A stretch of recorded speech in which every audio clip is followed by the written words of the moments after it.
With the fast approaching Season 6, it's time for a new theory. These new thoughts have got me intrigued on the relation to the main story of Sea of Thieves. Starting off, we know that the forts are being pulled into the Sea of Thieves, and we know this is from the Sea of the Damned, although the reason for this is yet to be revealed in an upcoming adventure, but I think Rare has already dropped some hints as to why this is happening. Cast your minds back to the Flameheart teasers, where we got this tiny little hint in the tavern. For those who don't know, this helmet is a Spanish conquistadors, popular with Spanish soldiers. The proper name was Amorian, and was used in the 16th and early 17th centuries by the Kingdom of Castile. What is interesting is that these are actually dotted around the Siren Shrines, most importantly the Shrine of Tribute. The Shrine of Tribute and the Shrine of Ancient Tears both used to be above sea level. What I find strange is that the conquistadors have made it into the shrines somewhat until they were defeated. You can find the skeletons in the shipwrecks around the Siren Shrines, and even in some of them wearing these hats.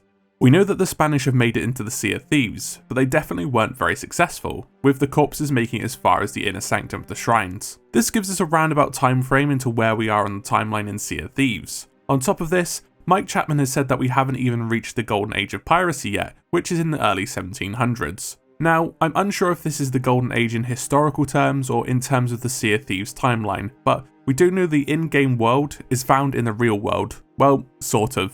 The Sea of Thieves is situated roughly in the Bermuda Triangle, north of Isla de Mosquito, or Mosquito Island. Whether it sits in a pocket dimension is up for debate, although it's likely that the Shroud simply, well, shrouds it from the outside world. So why did the Spanish try and gain access to the Sea of Thieves? The answer looks to have been revealed to us already. Upon looking at the forts, it seems like the Spanish coveted the Fountain of Youth, which could be located in the Sea of Thieves. We can see the chalice dotted over the banners, making it part of the sigils. There was a famous Spanish conquistador that was allegedly searching for the Fountain of Youth but discovered Florida instead, which was popularised after his death in the general natural history of the Indies. The man's name was Juan Ponce de Leon, apologies for my terrible pronunciation. This is what I think Rare is drawing on for inspiration. It's likely they arrived looking for the Fountain of Youth, especially when you see how close Florida is to the Sea of Thieves. Here's what's strange about this. The Spanish clearly arrived long before our time. Our friend Juan was alive in the late 1400s and died in the early 1500s. Of course, the helmets sort of line up with this, but this isn't a history lesson. From the Athena's Fortune novel, we know the ancients departed around 10,000 moons ago, so I'd take that as 10,000 months at least, this being based on the merfolk song. That's 833 years ago, so I might hazard a guess it's around 1,000 years since the ancients left and when the pirate lord re-enters the Sea of Thieves. Here's the kicker. Unless we're much earlier than we think in the time frame, most lore experts think there's around 50 to 80 years between the rediscovery of Sea of Thieves and the time we experience in the game. This can be explained by people aging slower, but again, we have no indication of this outside of Grace Morrow making some comments about Stitcher Jim being much older than he looks. Based on this, there seems to be a gap between the Spanish arriving in the Sea of Thieves and what we see in the game. Like, a large gap. And we know this is for sure as they managed to gain access to the Shrine of Tribute, which would have been at sea level when they arrived. Of course, they may have dived down like us, but I highly doubt it. And even then, a lot of the modern characters who have left journals seem to have been there just before we arrived to explore them. We have established there's probably a period in which the Spanish arrived before Ramsey did to the Sea of Thieves, which ended in them being wiped out and the expedition being a complete failure. We can even see a slightly different style in their ships when compared to ours, being rougher and cruder than our beautifully crafted galleons. So why did their expedition end in calamity?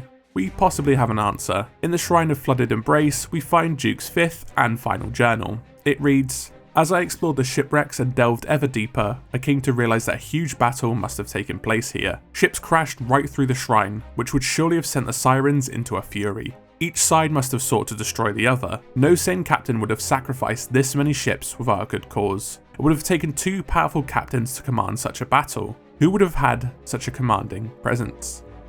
Note how the Sirens would have been awake at this time. I originally thought this was Grey Marrow and Pendragon, as their battle did occur on the south side of Shipwreck Bay. It points to the Spanish squaring off against another unknown captain for the fate of the Sea of Thieves, which really puts me at a loss. Until you consider who is reviving the Spanish forts and the phantoms that inhabit them. Captain Flameheart is bringing the forts back, but how does he know of them if he entered into the Sea of Thieves in the modern day like us all? Simply put, Flameheart has been around for longer than we think, and who else would want to guard the Fountain of Youth so fiercely? What is even more intriguing is that in Tales from the Sea of Thieves, it's hinted that the chalice is not the cause of the skeleton curse, but the water which fills it.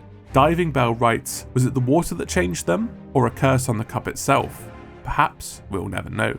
And what's even more strange is that when you look at the Reaper's hideout, there's several chalices, not just the one. I would have missed this if Captain Blubber didn't point this out to me, so thanks Captain Blubber. We think that it's one chalice that's causing the curse, or at least the skeleton curse, but it's possibly the water, and looking at the evidence, it's more likely that to be the case. Even further hinting towards this was Flameheart Jr.'s monologue in the second teaser. Give it a listen. Memories can be harnessed and focused, bent to your will. Memories can be powerful allies and accursed weapons. Your king is dead in the world beyond. Long live the king. Bring your forts of stone and bow to the blade of fire. This is him addressing the Spaniards who fell to Flameheart in battle, and informing them that their king, who probably sent them on their expedition, is dead, but they are welcome to serve a new king. Flameheart would only be able to harness their power because they are a memory, his own memory, and having dominion over the Sea of the Damned is allowing him to summon them to the Sea of Thieves. He even invites them to bring their forts of stone and serve the blade of fire. It looks like the war for the Sea of Thieves has gotten a little more interesting.